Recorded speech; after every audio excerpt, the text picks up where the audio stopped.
Picture a village, somewhere in ancient Europe, maybe 10,000 years ago. It's small, a few dozen people at most, clustered around a water source, living in structures that are functional rather than comfortable. It's autumn, which means the anxiety about winter food stores is running at full capacity, and the social dynamics of a group this small and this stressed are complicated in ways that modern people, insulated by supply chains and heating systems, tend to underestimate. A woman gives birth, the community gathers in whatever way communities gathered then, with attention, with care, with the particular tension that surrounds birth in any era where maternal mortality is a real and present possibility. The birth goes well, the child is healthy, and then someone looks, and someone announces whether the child is a boy or a girl, and the emotional response in that room, from the mother, from the father if present, from the surrounding community, is not the same for both outcomes. This is where the story starts. Because across ancient human history, in populations separated by thousands of miles and thousands of years, that asymmetric response to birth sex had consequences. Social, biological, demographic consequences that shaped the composition of ancient populations in ways that archaeologists and anthropologists are still untangling today. The evidence suggests that ancient human communities in various times and places had more boys than girls in their populations. Not always, not everywhere, but often enough that the pattern is real, and the explanation is one of the more uncomfortable stories in human prehistory. The question of why is several questions stacked on top of each other. Some of the answers are biological, some are behavioral, some are the kind of historical truth that sits uneasily in the present tense. All of them are worth understanding, because they illuminate something fundamental about how human societies form, how they make decisions under pressure, and how deeply the circumstances of survival shape even the most intimate human choices. Start with the biology, because there is a baseline biological reality that predates any cultural influence and provides the foundation on which everything else operates. At conception, the sex ratio of humans is not equal. Male embryos are conceived at a higher rate than female embryos. Estimates suggest somewhere around 115 to 120 male conceptions for every 100 female conceptions. This imbalance is built into the biology of reproduction. Y-bearing sperm, which produce male offspring, are slightly smaller and faster than X-bearing sperm. They reach the egg marginally more often under typical fertilization conditions. The result is that more males are conceived than females from the very beginning, before any cultural factor enters the picture. But male embryos and fetuses are also more vulnerable. They miscarry at higher rates. They are more susceptible to chromosomal abnormalities. They are more sensitive to maternal stress. When a pregnant woman experiences significant physiological or psychological stress, male fetuses are disproportionately lost. By the time of birth, the sex ratio in most human populations under typical conditions has converged towards something close to 105 or 106 male births per 100 female births. Still slightly male-skewed, but less dramatically so than at conception. The biological system seems to produce an excess of male conceptions precisely because male fetuses are more likely to be lost along the way, with the endpoint being a slight male majority at birth under ordinary conditions. This is the starting point. More boys born than girls, biologically across all human populations and all of human history. That's not the interesting part. The interesting part is what happened after birth, and why in various ancient contexts that already slight male skew became considerably more pronounced. Differential infant mortality is the first and largest post-birth factor, and it operates through several mechanisms that overlap and interact. Male infants, even after birth, are biologically more vulnerable than female infants in certain respects. They have slightly higher rates of infection susceptibility, slightly higher rates of certain developmental disorders, and somewhat higher overall mortality in the first year of life, compared to female infants under equivalent conditions. This is well documented across modern populations, and there's no reason to think it was different in ancient ones. So the biological vulnerability that starts in the womb continues into infancy. Male infants die at slightly higher rates than female infants from biological causes alone. But in ancient contexts, the environmental conditions amplified this differential enormously. Consider what the first year of life looked like in a pre-agricultural forager community or an early agricultural settlement. Food security was inconsistent. Immune stresses were constant. Parasitic loads were high. Maternal nutrition, which directly determines breastfeeding quality and duration, was subject to seasonal variation. All of these stresses hit the more biologically vulnerable male infant harder than the female infant. A male infant in a community experiencing food stress was more likely to die than a female infant in the same conditions. Not by a huge margin in any given stress event, but across many stress events and across many communities, the cumulative effect was a meaningful difference in survival rates. This biological differential in stress response is relevant because ancient human communities were under stress most of the time. The default state of a small hunter-gatherer group or early agricultural community was not comfortable sufficiency. It was managed scarcity, seasonal abundance followed by seasonal want, with crises layered on top of the baseline difficulty. In that context, male infant vulnerability wasn't a minor statistical footnote. It was a meaningful demographic force that systematically reduced the proportion of males surviving past their first year. Here, the biology and the culture start to interact in complicated ways, because the differential vulnerability of male infants was observable to the communities experiencing it without any understanding of the mechanisms involved. They didn't know about chromosomes or immune function. What they knew was that boy babies died more often. What they made of that, how they responded to it, whether the knowledge influenced their caregiving in conscious or unconscious ways, varied enormously across cultures and contexts. Nutrition provides one of the most well-documented pathways through which ancient child-rearing practices created demographic outcomes. Breastfeeding duration matters enormously for infant survival in conditions without safe alternative nutrition, and decisions about when to wean and what to wean onto were among the most consequential decisions ancient caregivers made. In various historical and archaeological contexts, there is evidence suggesting differential feeding practices by sex. Not universal, not everywhere, but documented often enough to constitute a real pattern. The logic, where it appeared, was not necessarily conscious cruelty. In some contexts, male children were prioritized for nutrition because they would eventually become hunters, warriors, or heavy agricultural laborers, roles where physical size and strength mattered and were shaped by early nutrition. In other contexts, female children were preferentially nurtured because a female child represented a future bride price, a future alliance, a future source of labor within the household. The actual direction of the preference varied by cultural context. What didn't vary was the existence of sex-differentiated caregiving in some form in many ancient communities, and the demographic consequences of that differentiation. When breastfeeding duration differs systematically by sex, when female infants are nursed longer and male infants weaned earlier onto foods that are less nutritious and more contaminated, male infant mortality increases. Weaning in ancient contexts was dangerous. The transition from breast milk to other foods exposed infants to bacterial contamination, nutritional deficiencies, and caloric inadequacy in ways that killed significant proportions of children in most ancient populations. Early weaning was a risk factor for death, and if that risk was applied differentially, it showed up in the demographic record. This is the archaeology of caregiving, and it's a field where methods have improved dramatically in recent decades. Analysis of stable isotopes in ancient skeletal material can reveal dietary patterns, including the isotopic signatures of breast milk versus other foods, which shift measurably and can be detected in dental enamel and bone collagen even after thousands of years. Studies of ancient skeletal assemblages have found evidence in various populations and periods of sex-differentiated weaning patterns that align with the demographic outcomes observed in the same populations. The skeleton tells you what the documents don't say, but the most historically significant and most directly confronting stats factor in ancient male-skewed sex ratios is infanticide. Specifically, sex-selective infanticide, the deliberate killing of female infants in sufficient numbers to meaningfully shift the surviving population toward male predominance. This is the part of the story that is hardest to discuss and most important to understand accurately, because the instinct to either minimize it out of discomfort or sensationalize it out of shock both distort what it actually was, what it meant, and why it happened. By the way,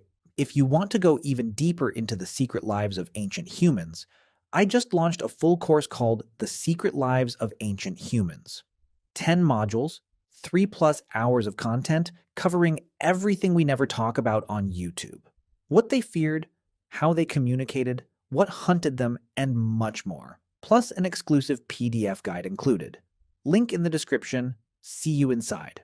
Infanticide was not a feature of one culture or one period. It has been documented to us through historical records, archaeological evidence, and ethnographic observation of more recent traditional societies. Across an extraordinary range of human cultures on every inhabited continent, across thousands of years of recorded and recoverable history, ancient Rome practiced it, ancient Greece practiced it, ancient China practiced it, pre-Columbian cultures in the Americas practiced it, societies in sub-Saharan Africa practiced it, the Australian Aboriginal record contains it. The ethnographic literature on forager societies includes it. This universality is itself significant information. When a practice appears independently across unconnected cultures over vast spans of time, it's not a cultural aberration or a pathology unique to particular societies. It's a response to something structural in the human condition, something about the conditions of survival that created similar pressures across different contexts and similar responses to those pressures. What were those pressures? Resource constraint is the most fundamental. A small community operating near the edge of its carrying capacity, which describes the default situation for most of human prehistory, cannot sustain unlimited population growth. Every additional person who survives to adulthood requires food, requires care during childhood, requires resources from a pool that is finite and often stressed. Decisions about which infants to support and which to allow to die were, in many ancient contexts, decisions about community survival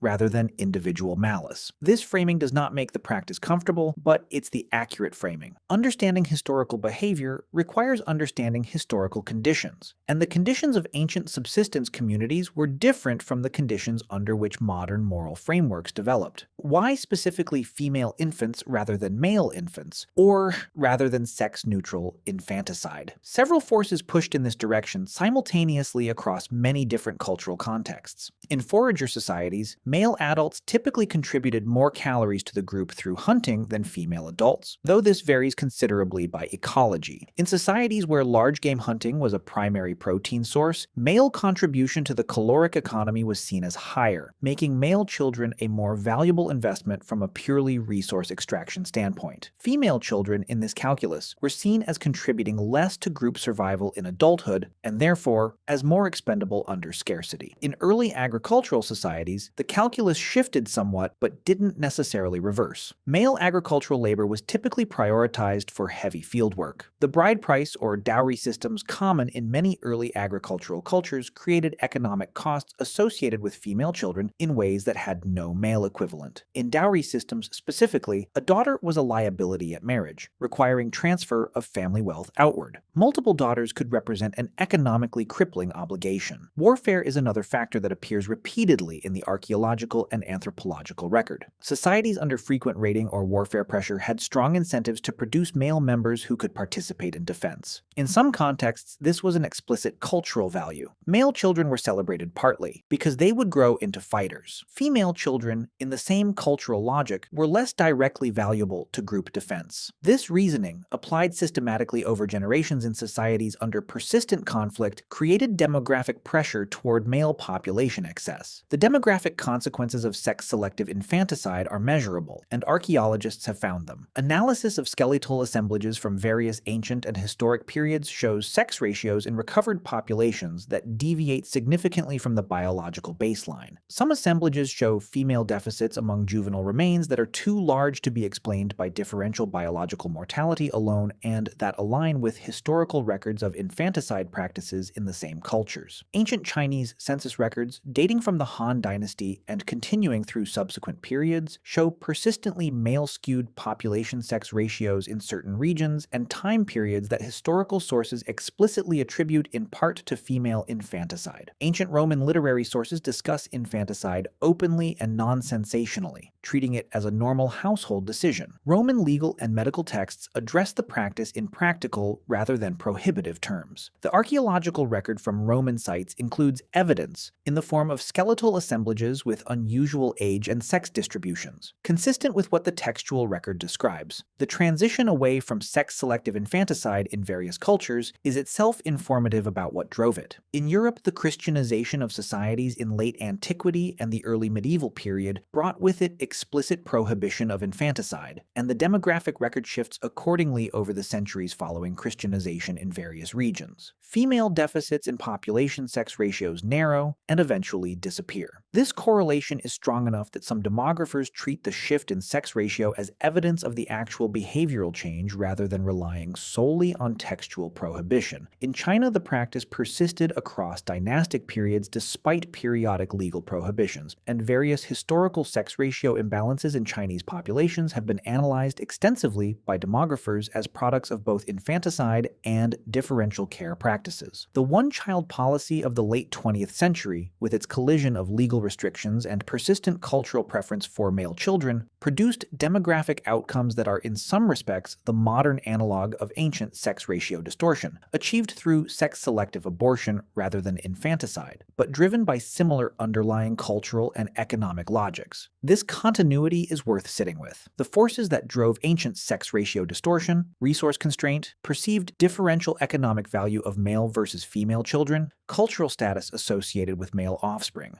didn't evaporate when infanticide became prohibited or when subsistence conditions improved. They persisted in attenuated form in many cultures and reasserted themselves with tremendous force when new technologies created new opportunities for sex selection. The history is not as distant as it might seem. Now introduce a factor that is less discussed but potentially very significant in certain ancient contexts: maternal stress and its biological effects on offspring sex ratio. The Trivers-Willard hypothesis, proposed in the 1970s, suggests that natural selection should favor mechanisms in female mammals that bias offspring sex ratio toward males when the mother is in good condition, and toward females when the mother is in poor condition. The reasoning: a high-quality male offspring in good condition will outcompete other males and produce many descendants, making him a high-return reproductive investment for a healthy mother. A female offspring in poor conditions will still reproduce at some minimum rate regardless of her condition, making her a safer bet for a stressed mother. If this logic applies, natural selection should have built mechanisms for condition-dependent sex ratio adjustment into female reproductive biology. The evidence in humans is mixed and debated, but some patterns are consistent with the hypothesis. Maternal stress during pregnancy, documented through cortisol levels, through life events, through economic circumstances, shows some correlation with increased miscarriage of male fetuses and slight shifts toward female births. Populations experiencing famine or significant food stress sometimes show shifts toward slightly more female births. The biological mechanism isn't fully understood, but the direction of the effect aligns with what Trivers-Willard would predict. In ancient contexts with chronic resource stress, this biological mechanism would have worked against the cultural pressures toward male predominance. The biology was pushing sex ratios slightly toward females under stress conditions. The cultural practices were pushing them back toward males through differential infanticide and care. The demographic outcome in any given ancient community would have been the product of these opposing forces, balanced differently depending on the specific cultural and ecological context. This is the complicated picture. Biological forces working in both directions, cultural forces working variably across contexts, all interacting to produce the population sex ratios that the archaeological record captures. There is no single simple answer to why ancient humans had more boys than girls in many populations, because the mechanisms are multiple and their relative importance varied across time, place, and cultural context. What the evidence does support strongly is that the observed male skew in many ancient populations was not purely biological. It was partially produced by human behavior, by the decisions communities made about which children to invest in under conditions of scarcity and uncertainty. Those decisions followed a cultural logic that was locally coherent, even when it looks, from the outside and the distance of millennia, profoundly troubling. The downstream effects of male-skewed sex ratios in ancient communities were significant and sometimes destabilizing. A community with substantially more men than women faces specific demographic pressures. Reproductive rate depends on the number of reproductive age women, not men. Excess males contribute nothing additional to population growth. Male-skewed populations under resource pressure and, with excess males unable to form families or reproduce, tend toward higher rates of conflict,